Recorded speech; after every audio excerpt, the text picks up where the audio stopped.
back.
So I'm gonna set this up. So, because I got school in like 2 more minutes.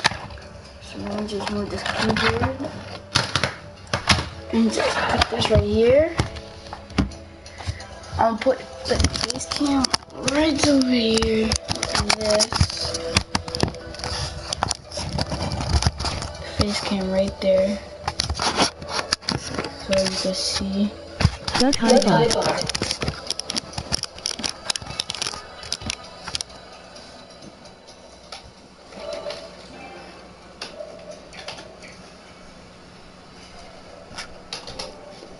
Bro, I'm at the logging class and just move this right here.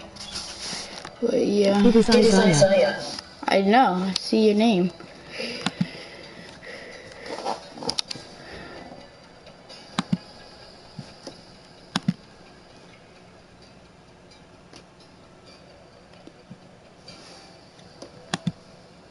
I said, ain't you supposed to be in school right now? You're dunk water. I said, supposed to be in school right now, bro?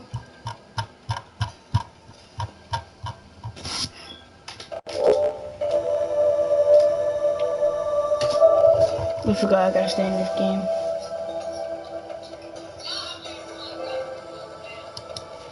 Come here, go outside and go get the mail. Alright.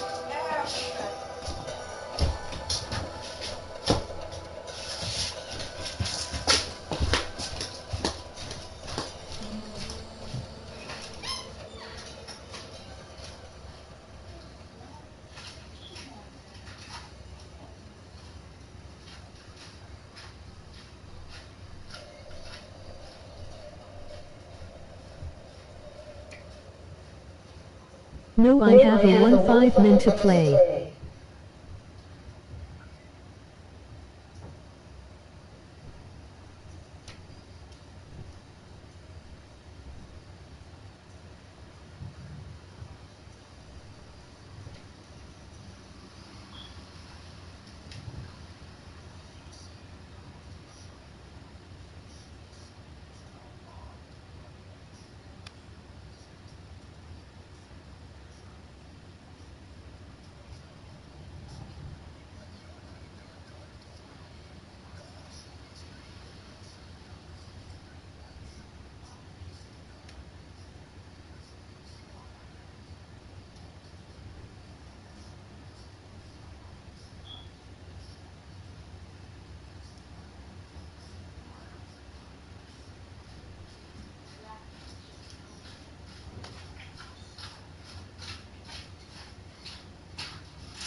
GR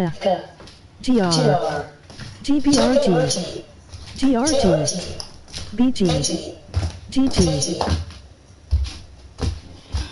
Chill, man, you're gonna get me in trouble. GG, no. Let's just try right now. Oh, we're in school right now. Hold on.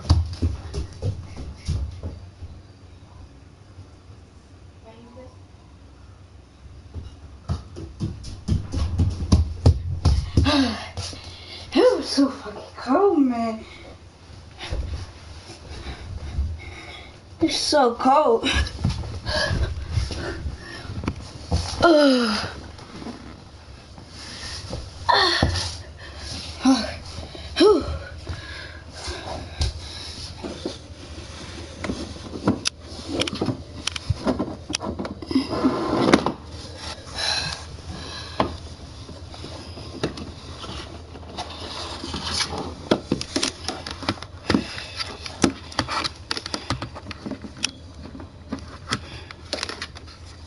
just put this bomb in here.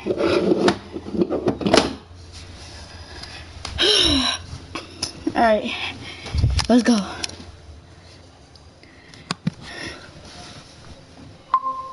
Good morning, Amir. Hello.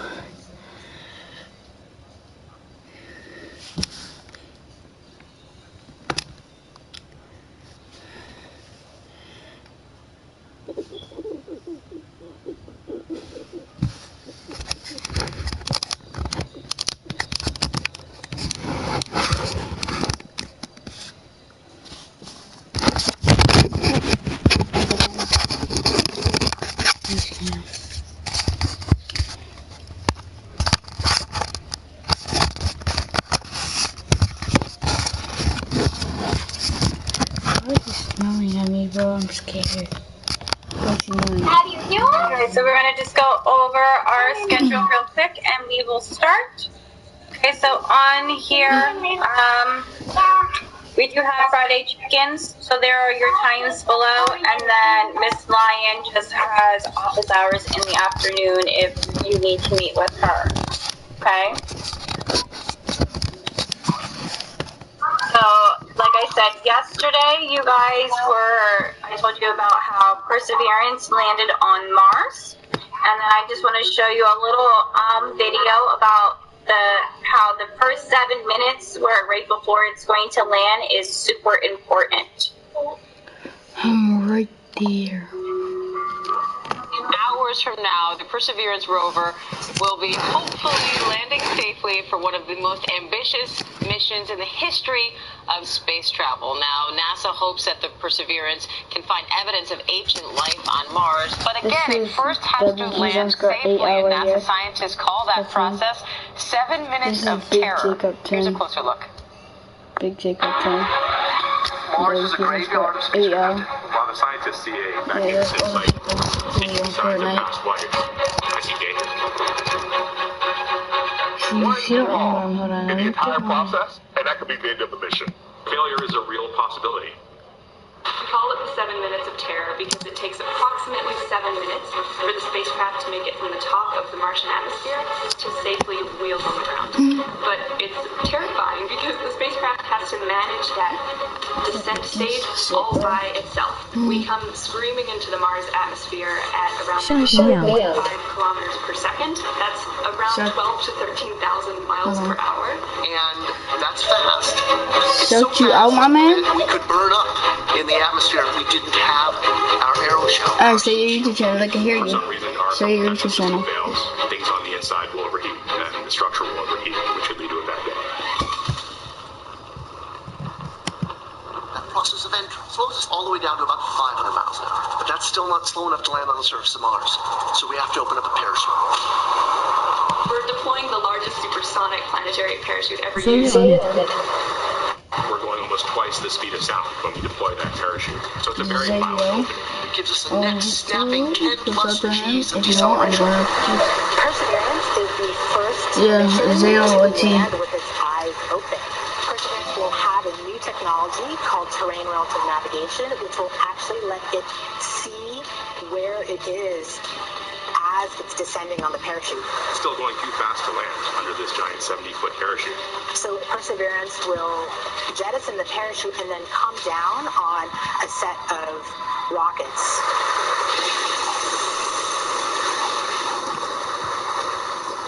About 65 feet above the surface of Mars, that would keep us for 8 hours here, we bro. actually Big Jacob 10. the rover below its jetpack pattern, and then I'm place it trying to gently make on it the surface. focus. Big Jacob 10 right there. Can't see him because his thing is so bright. I didn't tell him when he came in. It doesn't work once, that it will work again. It'll certainly be a tremendous relief for my team, and me personally, when we touch down safely. And we know that everyone's depending on us. 7 minutes of terror. You change my name to Christian's ID. Today at 3:30 and 10 p.m. Eastern right here. Psycho Zayadu? Okay, so the one website that I did share with you guys the other day, it will have like updates about Perseverance and what they are doing on Mars. So you can always check back if you want to take a look at that. But the other thing that we want to take a look at today is another piece of technology that helps us discover more information about space, and it's called Voyager 1 and 2. So those were space probes that were put into space in 1977, and it's been gathering some information for us. So the first video that I'm going to show you is just a clip on how Voyager 1 was able to get into outer space, and then the other one will be about just about some findings about Voyager 1.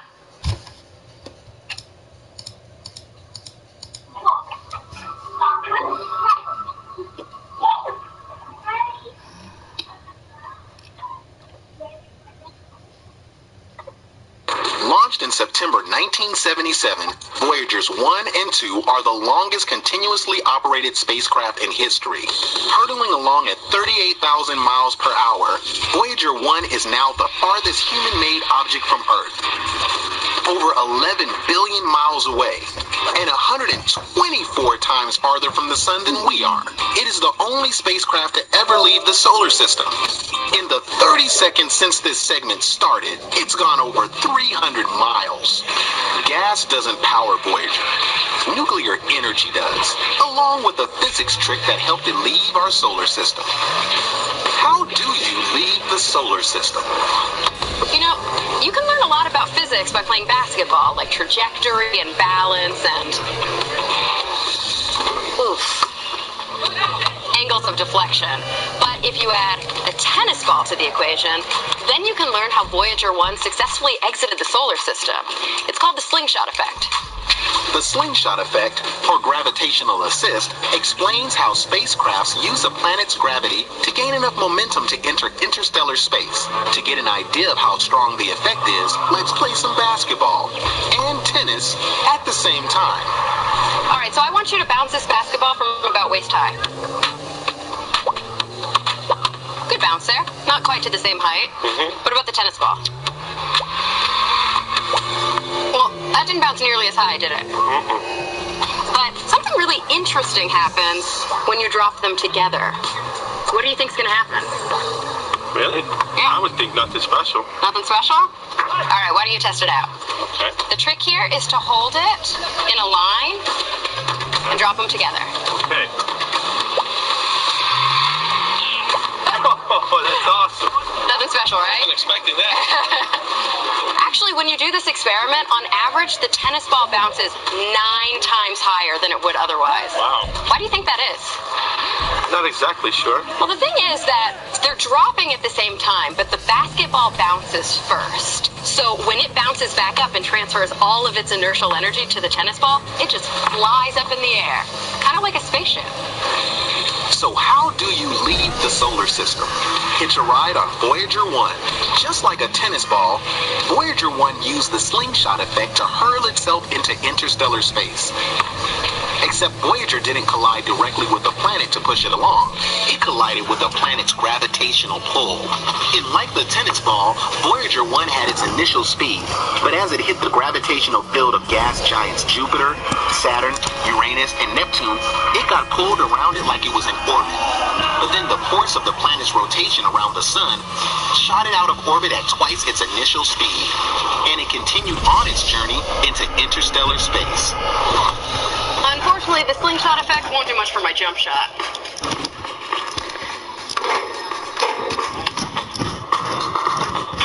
Or his.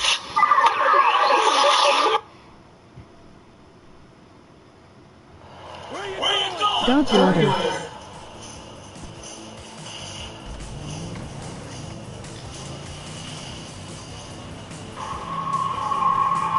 In the past few decades, we've come to realize that our view of the solar system was missing 90% of the picture.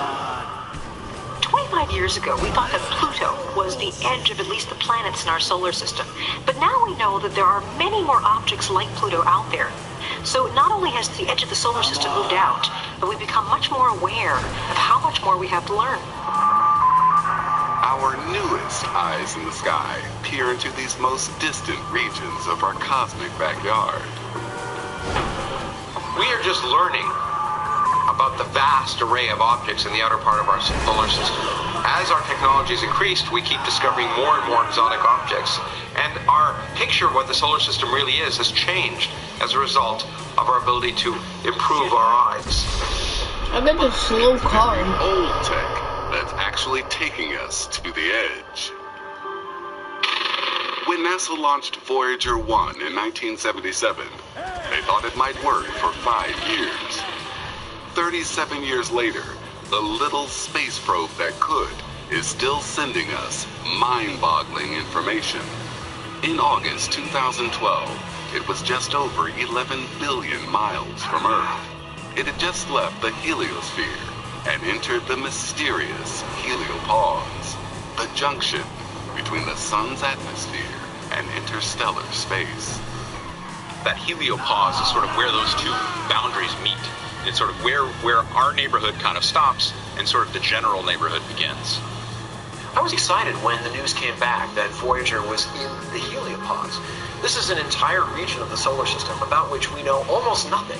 And for the first time in human history, we had a robot probe sitting in the middle of it, measuring what was going on around it. It was groundbreaking. For the first time, we can say, even to a limited extent, that humanity is an interstellar species. We are now out between the stars. When our game little interstellar probe took a look back at the solar system, it had quite a surprise for us. We had thought the heliosphere was shaped a bit like a comet, with a giant tail extending back hundreds of billions of miles. But Voyager found something new and extraordinary. It didn't find a comet-shaped heliosphere with a giant tail. It found a crescent moon shape with 2 short tails. It's a really important observation because it teaches us something new. It teaches us what the fundamental shape of the heliosphere is. I mean, a long time ago, we just had the simplest picture, but now we have some detail. We know it's got some structure, and we can start with that, push forward, and really begin a deep understanding of the region around the sun. The tails are jets of energized solar wind. What causes these jets is fundamentally the tension or the interaction between the background magnetic field of the galaxy and those streaming fast charged particles that are coming from the sun. Voyager also sent back shocking news about the very edge of the sun's influence. The heliopause may not be I'm clear only a paraplegic, It's not just a hard edge, you it's not just can't something feel really it. sharp. It's actually sort of a fuzzy extended region. It's hundreds of millions of miles wide. And right in the middle, Voyager detected something truly weird. A sphere of giant magnetic bubbles. We expected that the solar magnetic field would just sort of disperse at that point. But that's not really what happened. What they found is that the magnetic field lines from the sun have tangled up, creating sort of a frothy, foamy magnetic structure with bubbles. That was quite a surprise and a very exciting one. As the sun's magnetic field ripples out, it twists and tangles. The lines crisscross and reconnect, forming giant magnetic bubbles. Each foamy sphere bubble thing is about 100 million miles across, which is tremendous. That's the distance from the Earth to the sun. And there are thousands of these surrounding the solar system. No one is sure what these magnetic bubbles do, but it's possible that this cosmic bubble wrap is the first line of defense against galactic radiation, helping protect the solar system from the cosmic onslaught. Think about how much technology has changed since Voyager was launched and today. No one had phones in their pockets. I mean, no one could even make long-distance phone calls across the ocean without it being a tremendous ordeal. But yet, with this old technology, we're now learning about the very edge of our solar system. Just imagine what we're going to learn over the next 50 years. Voyager is now being